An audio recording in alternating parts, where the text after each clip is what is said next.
네, 제가 어느 책에서 본 이야기인데요. 2022년도에 한 웹툰 작가의 사인회가 이렇게 예정이 되어 있었다고 합니다. 그런데 카페 측에서 참 시스템에 오류가 발생하게 되면서 이것을 진행하지 못해서 사과문을 공식적으로 올렸는데요. 사과문의 내용이 이렇습니다. 한번 들어보세요. 예약 과정 중에 불편을 끼쳐드린 점 다시 한번 심심한 사과를 말씀드립니다 라고 이렇게 사과문을 올렸습니다. 그런데 그 글에 비난하는 댓글들이 많이 이렇게 줄을 이었다고 합니다. 이런 댓글들이었습니다. 사과를 하려면 똑바로 하세요. 사과하면서 심심하다니. 네, 두 번째는 이렇습니다. 심심한 사과? 난 하나도 안 심심해. 네, 심심한 사과 때문에 더 화나는데 꼭 심심함이라고 적어야 했나요? 마지막입니다. 어느 회사가 사과문에 심심한 사과를 줍니까? 이렇게 댓글이 달렸다고 합니다. 무슨 이야기입니까? 이 사과문에 심심한이라는 이 표현은 마음의 표현 정도가 매우 깊고 간절하다라는 의미를 가지고 있습니다. 그런데 이 심심하다라는 말을 오해한 거죠. 하는 일 없이 지루하고 재미가 없다라는 말로 잘못 해석을 한 거예요. 그래서 이처럼 심심하다라는 말은 정중한 표현인데 낮은 수준의 문해력이 미성숙함을 만들어냈다라는 것입니다. 여러분, 저는 이것을 생각을 하면서 무슨 생각이 들었냐면 우리의 좁은 문해력, 우리의 좁은 해석력이 오히려 똑같이 신앙생활에 있어서 미성숙함을 만들어내고 있는 것은 아닐까라는 생각이 들었습니다. 그래서 우리가 좀 좁은 시야를 확대를 해서 참 인생은 해석이다라고 이렇게 이야기를 하는데 하나님의 관점, 하나님의 의도를 좀 생각을 해보면서 우리가 풍성한 신앙생활을 했으면 하는 마음입니다. 그래서 저는 오늘부터 우리가 야고보서, 즉 신약의 잠언서라고 하죠. 신약의 지혜로운 서신이라고 말하는 야고보서를 좀 살펴보면서 하나님의 지혜를 얻기를 원합니다. 특별히 야고보서의 저자는 예수님의 형제 야고보입니다. 이 편지는 흩어져 있는 12지파를 수신자로 밝히고 있습니다. 1차적으로는 이 12지파는 바로 로마 제국 전체에 흩어져 사는 유대인 신자들을 이야기하지만 동시에 흩어져 있는 일반 기독교인, 지금으로 말하면 우리 모두를 그 대상으로 하고 있다라고 생각을 해볼 수가 있습니다. 이 야고보서가 기록된 연대는 유대 역사가인 요세푸스에 말하면 AD 62년에 야고보가 순교했다고 합니다. 그렇기 때문에 그의 말대로라면 이 야고보서는 AD 62년 이전에 쓰여졌다라고 우리가 생각을 할 수 있겠고요. 당시에는 로마에 또 기독교 박해가 매우 심했던 때인 것을 우리가 세계사를 통해서 또 알 수가 있습니다. 이렇게 불같은 시험이 믿음의 형제들을 괴롭히는 핍박과 공경 속에서 지금 야고보서 1장 2절에는 이렇게 말씀하고 있습니다. 한번 보겠습니다. 내 형제들아, 너희가 여러 가지 시험을 당하거든 온전히 기쁘게 여기라 라고 말씀하고 있습니다. 나의 사랑하는 믿음의 형제들아, 시험을 당할 때에 온전히 기뻐하라 라고 이렇게 말씀을 하고 있는 것입니다. 여기서 사용되어진 이 시험이란 것은 어떤 것일까? 이 헬라의 의미를 잘 살펴보면 우리가 외적인 핍박도 의미를 하지만 14절 말씀을 잘 살펴보면 내적인, 즉 사람에게 있는 자기 유혹에 끌리는 이 시험도 포함하고 있습니다. 동일한 단어가 쓰여졌다라는 것을 살펴볼 때 우리 그리스도인들이 받는 시험이라는 것은 자신의 약함, 또 이웃의 부족함, 또 참 육신의 연약함, 또 가정의 고통, 재정적인 궁핍, 살면서 우리가 신앙생활하면서 겪게 되는 온갖 여러 가지 시험, 바로 그것이 여기서 나오는 시험이다라고 우리가 생각을 해볼 수가 있습니다. 그래서 여러분, 시험과 도전이 우리에게 사방에서 이렇게 몰려올 때 우리는 그러면 어떻게 해야 되는가? 오늘 야고보 저자는 온전히 기뻐하라 라고 이렇게 말을 하고 있는 거예요. 이 시험이라는 단어를 오늘 3절 말씀에는 믿음의 시련이라는 같은 말로 이렇게 반복해서 사용이 됐는데요. 믿음의 시련을 겪을 때 우리가 온전히 기뻐하라 라는 거예요. 여러분, 이 믿음의 시련을 겪을 때 어떻게 기뻐할 수 있습니까? 사실 우리가 이 시험을 당하거든 온전히 기뻐하라 이 말씀은 우리가 그 번역을 해보면 모든 기쁨으로 기뻐하라 이런 말이에요. 그러니까 시험 중에 어떤 것은 기뻐하고 어떤 것은 기뻐하지 않아도 된다 이런 의미가 아니라 시험 중에 모든 기쁨으로 너희가 기뻐하라라는 의미가 시험을 당하거든 온전히 기뻐하라라는 의미를 가지고 있습니다. 그렇다면 여러분, 우리가 정말 이 말씀을 통해서 생각을 해본다면 정말 시험 중에 있는 분에게 찾아가서 온전히 기뻐하십시오 라고 이렇게 말을 하면 굉장히 더 시험에 들 수 있겠다 이런 생각이 좀 많이 들었습니다. 또 이분에게 이런 말을 하면 정말 어려운 가운데 있는 분들은 뺨싸대기를 한 대 때리실 수도 있겠다라는 뺨 맞을 만한 이야기다는 생각이 들었어요. 그렇다면 여러분, 하나님께서 야고보 저자를 통해서 시험 당할 때 온전히 기뻐하라고 말씀을 하신 것은 하나님의 공감 능력이 좀 상실된 것입니까? 아니면 하나님이 뭔가 우리 인간 세계를 모르고 하시는 말씀일까요? 여러분, 그렇지 않죠. 하나님의 선하신 그 뜻을 우리가 기억한다면 시험 가운데 담겨져 있는 우리가 기뻐할 수밖에 없는 많은 의미들이 있을 수 있겠다라는 생각을 하게 됩니다. 그러면서 저는 오늘 야고보서를 통해서 시험 가운데 기뻐할 수 있는 우리 세 가지 이유를 좀 살펴보면 좋겠습니다. 첫 번째는 시험은 성숙의 열매를 맺는다라는 것입니다.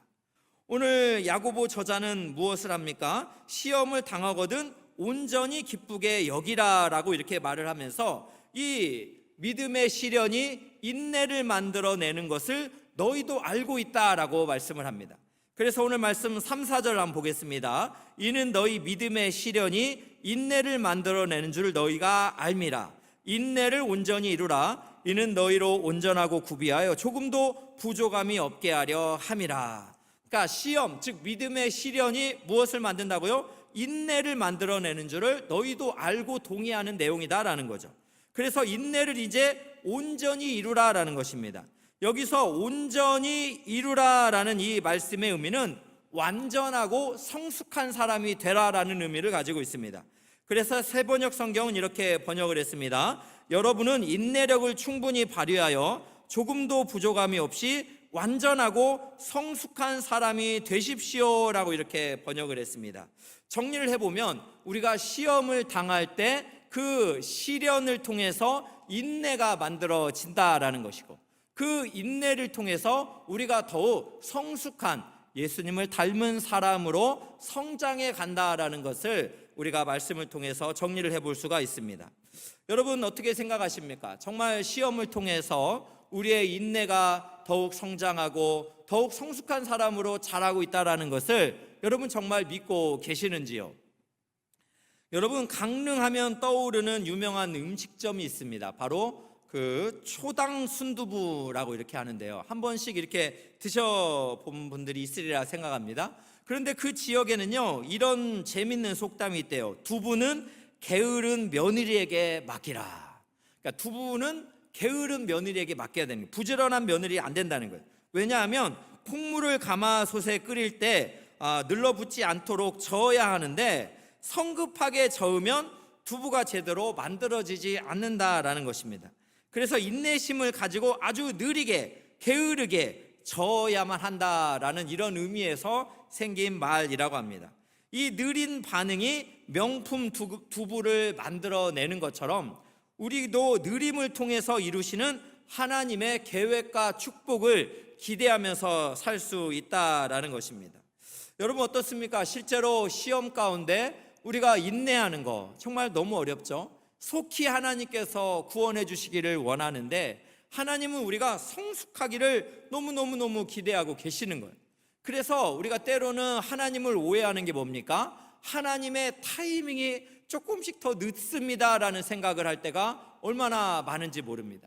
그러나 시간을 지나고 되돌아보면 하나님의 이 완벽한 타이밍에 우리가 공감할 수밖에 없는 시간들이 참 많이 있습니다.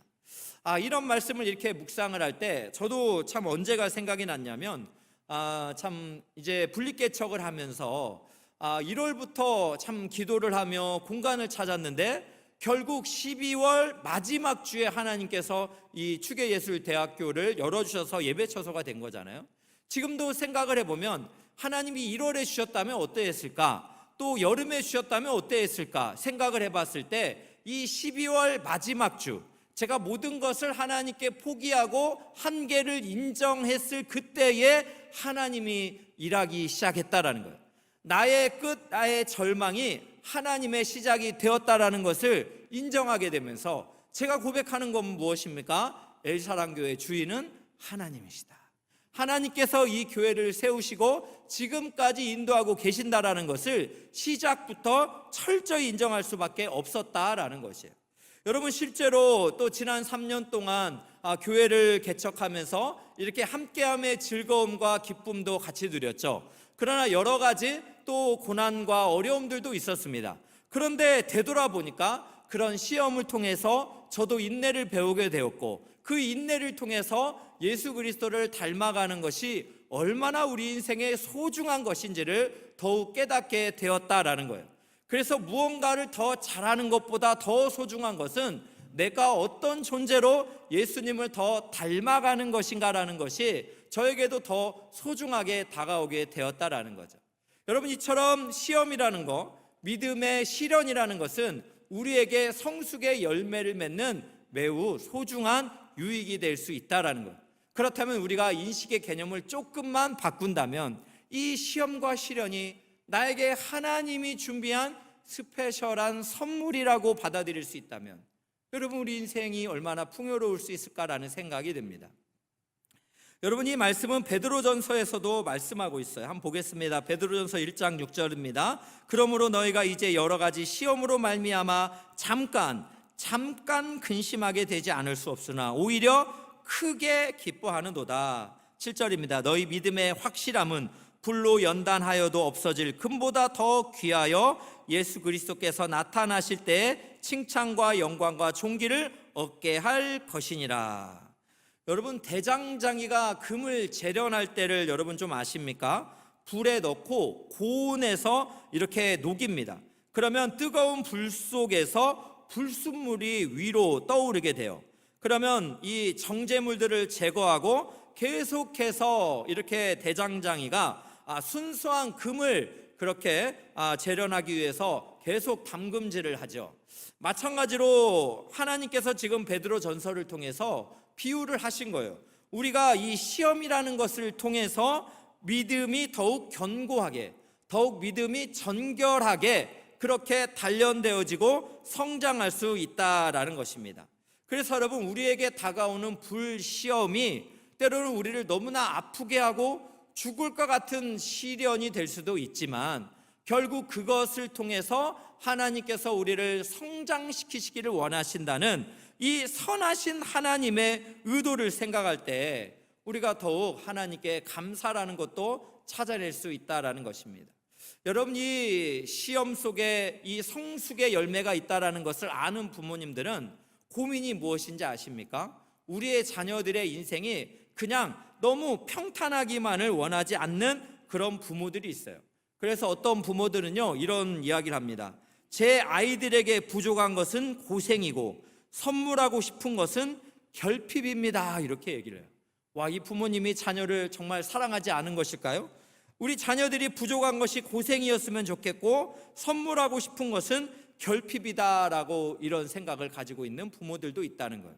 그럼 이 부모가 나쁜 부모입니까? 아니에요. 시련과 어려움이 얼마나 성숙이라는 열매를 맺게 하는지를 알기 때문에 이런 생각을 갖고 있으리라는 생각이 듭니다.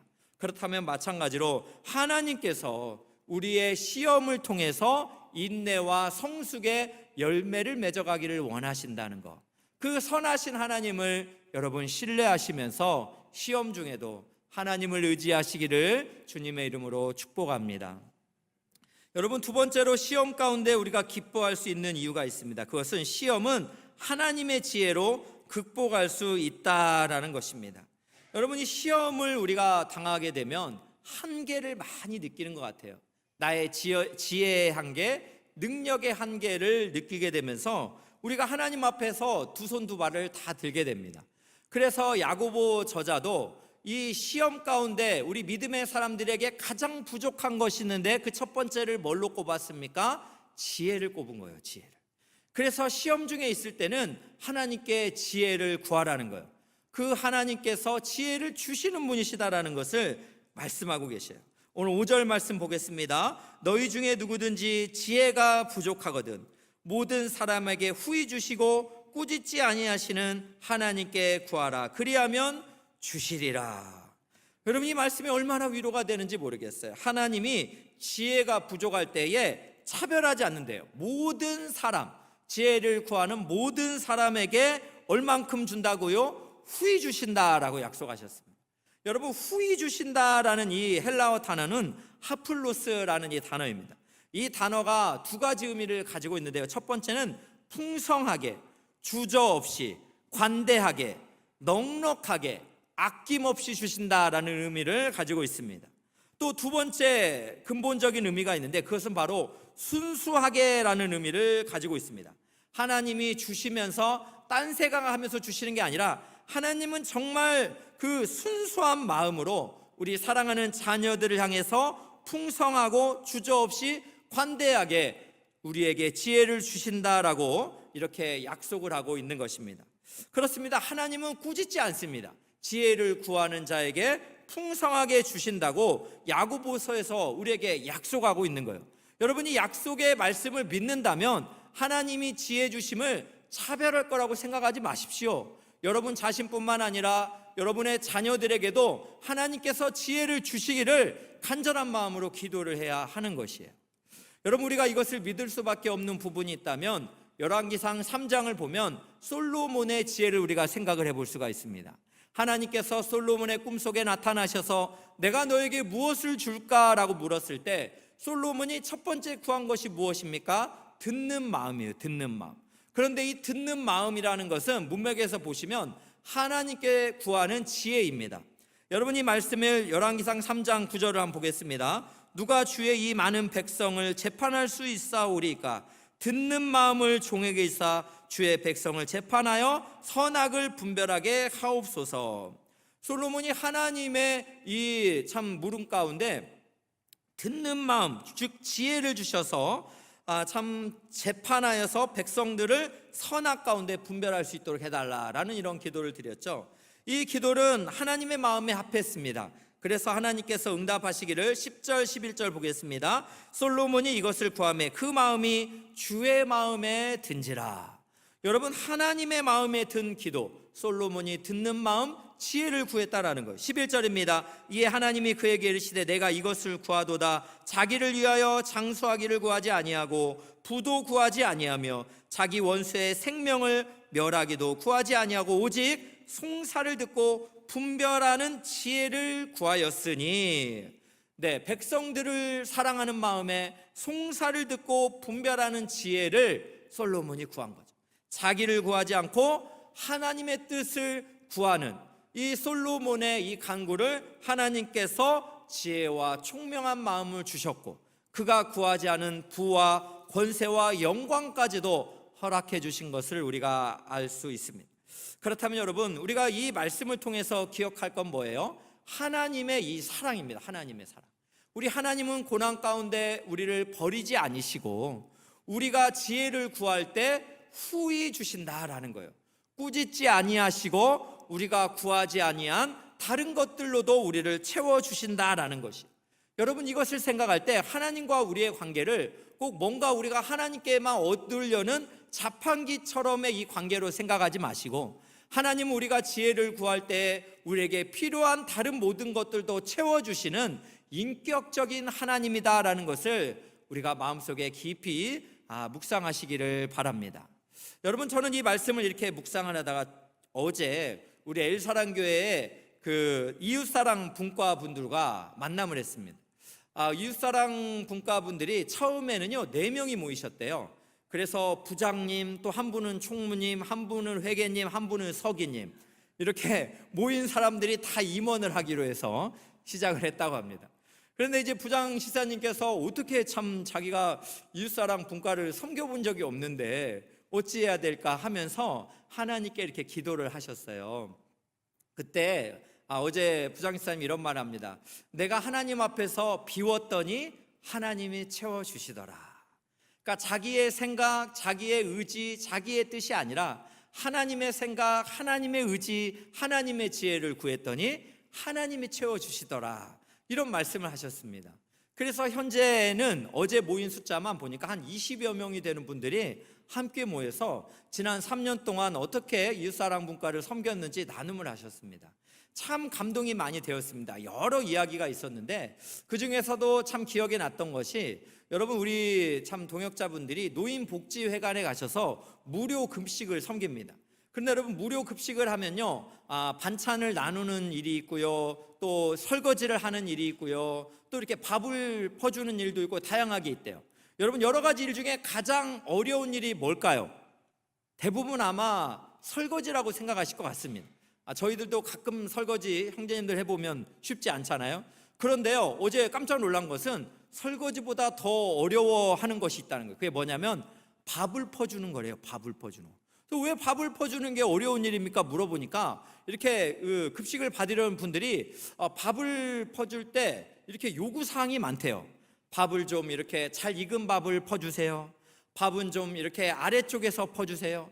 밥은 좀 이렇게 콩이 많은 쪽을 주세요. 밥은 좀 이렇게 많이 주세요. 적게 주세요. 다양한 요구를 맞춰주려고 하니까 좀 쉽지가 않다라는 생각이 들었대요. 그러면서 이렇게 밥을 주던 우리 성도님이 정말 좋은 맛있는 밥을 주려고 하는데 왜 이렇게 요구사항이 많으실까를 생각을 하면서 묵상을 한 게, 선하신 하나님도 우리에게 많은 것을 주시려고 하는데 우리는 자꾸 하나님한테 이거 주세요, 저거 주세요, 이거 안 줘서 정말 슬퍼요, 저거는 없어서 너무 괴로워요, 이렇게 하나님의 이 주시려는 마음, 후히 주시려는 이 사랑의 마음을 놓쳐버릴 때가 있다라는 것을 묵상하게 되었다라는 것입니다. 여러분, 얼마나 참 영적인 해석인가라는 생각이 듭니다. 하나님께서 우리에게 많은 것을 주고 싶어 하는데, 여러분, 우리가 시험에 들면 하나님을 향한 믿음이 흔들립니다.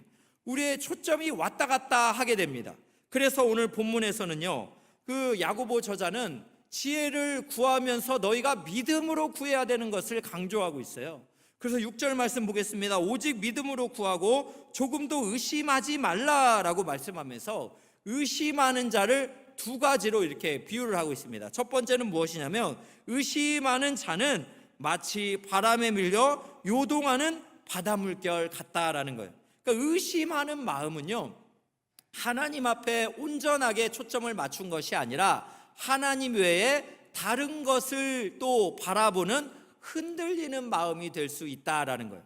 마치 베드로가 이렇게 폭풍 중에서 이렇게 다가오는 예수님을 바라보면서 믿음으로 걷다가 바람을 보고서 무서워 빠져들어가는 것처럼, 여러분, 우리가 시련 중에 시험 중에 있을 때 주님을 향한 초점이 흔들려지면서 세상 것으로, 이 세상의 유혹에 빠져들어갈 수 있다라는 거예요. 그래서 이 의심하는 사람을 또 어떻게 표현을 하냐면 8절에도 이렇게 표현합니다. 두 마음을 품어 모든 일에 정함이 없는 자로다라는 거예요. 그러니까 두 마음, 나뉜 마음, 갈라진 마음이라는 거예요. 하나님 앞에 딱 정해놓고 하나님이 이 시험을 도우실 수 있습니다라는 이 절대적인 믿음이 아니라 마음이 흔들리고 주인을 둘로 삼는 이러한 마음이 바로 의심하는 마음이다라는 것입니다. 그런데 여러분, 이 의심하는 마음은 얻을 것으로 기대하지도 말라라고 강력하게 권고하고 있습니다. 그래서 여러분, 우리가 시험 가운데 있다며 혹여라도 내 믿음이 지금 이렇게 바람에 요동하는 바다의 물결 같지는 않은지, 또 하나님을 향한 절대적인 신뢰가 아니라 두 갈래로 나뉘어져 버린 세상도 의지하는 그런 연약한 모습은 아닌지 우리가 좀 생각을 해볼 필요가 있습니다. 여러분, 시험을 당할 때 우리는 하나님의 지혜를 의지해야 합니다. 여러분, 신의 한 수라는 말을 혹시 들어보셨는지 모르겠어요. 바둑을 이렇게 할 때는요, 신의 한 수라는 표현을 하는데 기상천외한 묘책을 가리킬 때 신의 한 수라고 합니다. 근데 여러분, 동네 바둑에서는 주로 이렇게 잘 둔다 할 때는 세 수, 네 수 앞서서 둔대요. 돌 하나를 놓고 이 사람이 이렇게 놓으면 내가 이렇게 해야 되겠다 해서 세 수, 네 수 정도를 앞서 둔다고 합니다. 그런데 여러분, 프로 바둑 기사들은요, 한 대단한 분들은 한 50수 정도 앞서 둔다고 합니다. 그래서 돌을 하나 놓고 상대가 놓으면 또 50수를 앞서가서 때로는 이렇게요, 죽이는 돌도 있대요. 그래서 억지로 죽이면서 전세를 얻는 이런 엄청난 수를 두는 분들도 있다라고 들었습니다. 여러분, 프로 바둑 기사가 50수를 둔다면 여러분, 인간의 가장 지혜로움보다 더욱 뛰어나신 지혜를 가지고 계신 우리 하나님의 지혜는 몇 수를 앞서 두시겠어요? 천수일까요? 만수일까요? 우리가 상상할 수 없는 그러한 신의 영역에서의 수를 두고 계신 거잖아요. 그렇기 때문에 우리가 시험에 들었을 때 우리가 시험에 너무 함몰되어 있는 것이 아니라 오히려 하나님께 믿음으로 지혜를 구하고 또 우리의 인생에 정말 몇 수를 정말 앞서서 보고 계시는 그 하나님을 신뢰하면서 하나님께서 주시는 지혜로 여러분의 시험을 극복하시기를 주님의 이름으로 축복합니다. 여러분, 마지막으로 시험 가운데 우리가 기뻐할 수 있는 이유가 있습니다. 시험은 전화위복의 은혜를 기대할 수 있다라는 것입니다. 여러분, 전화위복이라는 이 한자 성어가 있습니다. 너무 참 감동이 돼서 한번 나누고 싶은데요. 이 전자는 바꿀 전자입니다. 화자는 재앙, 불행이라는 의미죠. 또 위자는요, 하다, 만들다라는 뜻이고요. 복은 복, 행복의 의미를 가지고 있습니다. 그러므로 전화위복이라는 말은 무엇입니까? 나에게 닥친 재앙과 불행이 이렇게 바꾸어져서 어떻게 복과 행복으로 이렇게 만들어진다라는 이런 의미를 가지고 있다는 거죠. 저는 오늘 말씀을 묵상을 하면서 우리가 시험 가운데 기대할 수 있는 것은 이 전화위복의 은혜다라는 생각이 들었습니다. 선하신 하나님께서 우리를 몇 수 앞서서 우리보다 더 큰 그림을 가지고 있기 때문에 우리가 기대할 것은 무엇이에요? 하나님의 큰 그림을 신뢰하는 거예요. 하나님의 큰 그림, 하나님의 관점에서 우리의 모든 시험과 시련을 우리가 생각해 볼 수 있다라는 것이에요. 여러분, 이 하나님의 관점은 현세만을 이야기하는 것이 아닙니다.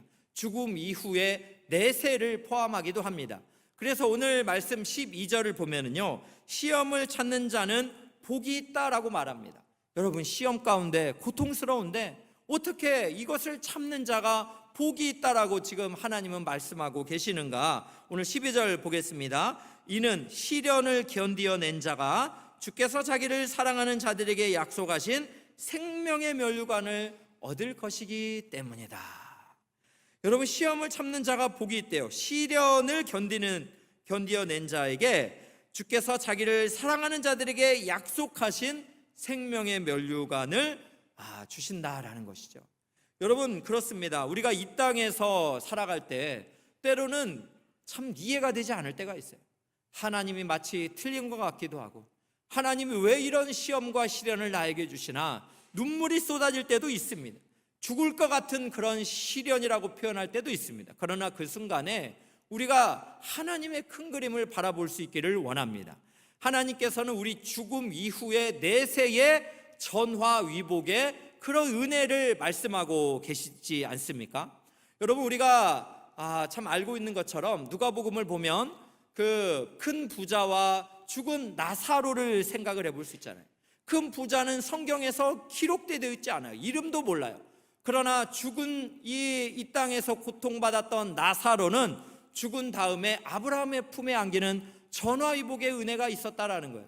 마찬가지로 하나님께서는요, 우리 죽음 이후에 전화위복의 은혜를 계획하시고 계실 뿐만 아니라 이 땅을 살아가는 우리에게도 이 은혜를 우리에게 약속하고 계신다라는 것이에요. 여러분, 베드로전서 1장 7절에도 이렇게 말씀합니다. 너희 믿음의 확실함은 불로 연단하여도 없어질 금보다 더 귀하여 예수 그리스도께서 나타나실 때 칭찬과 영광과 존귀를 얻게 할 것이니라.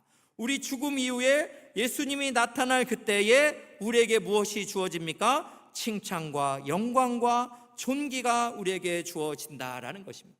그렇기 때문에 우리는 하나님의 큰 그림을 생각하면서 우리의 시험 가운데 낙심하지 말고 하나님의 도우심을 우리가 구하고 나아가면 참 좋겠습니다.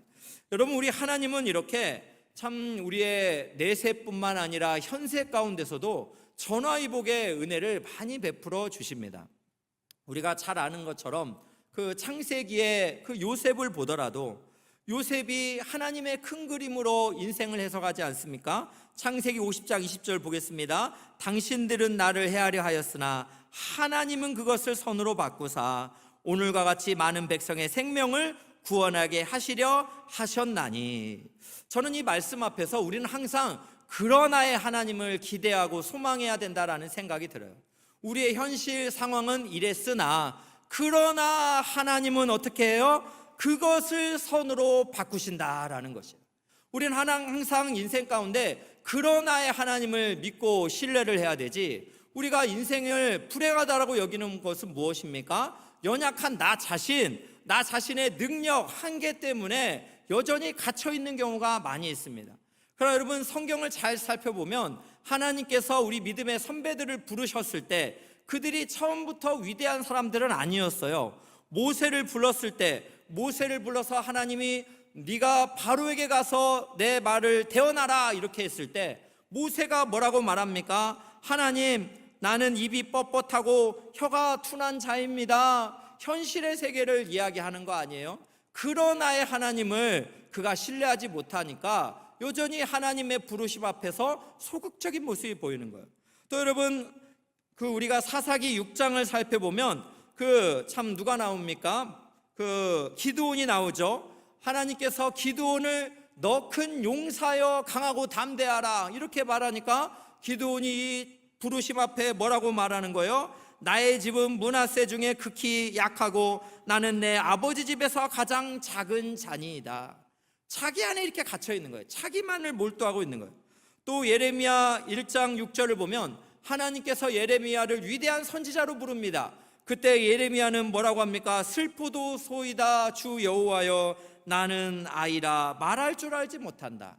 그러니까 하나님 그리고 그분의 위대하신 나를 향한 큰 그림을 보지 못하니까 자꾸만 하나님의 부르심 앞에서 나는 입이 뻣뻣하고 나는 이렇게 능력이 없고 작은 자이고 나는 작은 아이여서 너무 슬프도소이다 이렇게 이야기하는 거 아닌가요?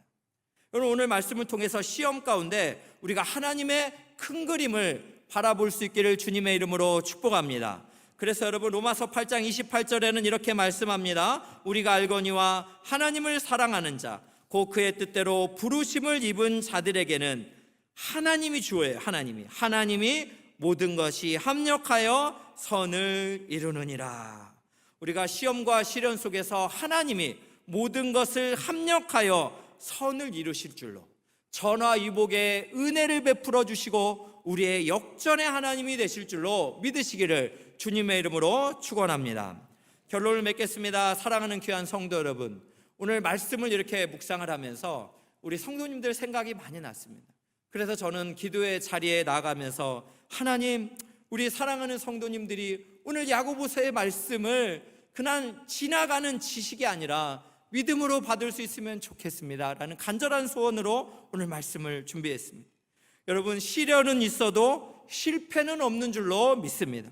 우리가 하나님의 영적인 의미를 생각한다면 시험 가운데서도 하나님이 주시는 참된 복이 있는 줄로 믿으시기를 축복합니다. 그래서 우리의 힘겨운 하루하루지만 우리가 버티고 견뎌나가기를 주님의 이름으로 축원합니다. 그래서 우리가 첫 번째 시험은 성숙의 열매를 맺는다는 것, 그리고 두 번째로 시험은 하나님의 지혜로 우리가 극복할 수 있다라는 것, 세 번째로 시험은 전화위복의 은혜를 기대할 수 있다라는 것, 이런 하나님의 큰 그림으로 여러분의 시험을 바라보시고 어떠한 믿음의 시련 속에서도 인내와 성숙의 열매를 맺어가시기를 주님의 이름으로 축원합니다.